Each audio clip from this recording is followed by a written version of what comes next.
لن يشعر أحد بما تشعر به، حتى لو أمضيت ساعات تشرح لهم شعورك وما تمر به، فهم لم يلمسوا قرارة قلبك ولم تصلهم حرارة دموعك، فما أروع الكتمان.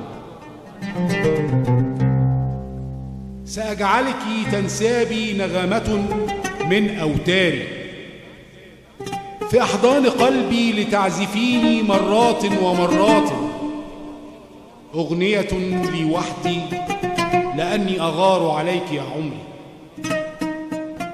لتعزفي النشوى حتى آخر قطرة حب ليمتصها ظمأ قلبي.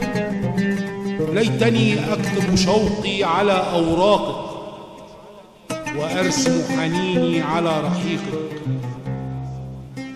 ليمتزج أعماقي بأعماقك، أحبك وأعشق أنفاسك.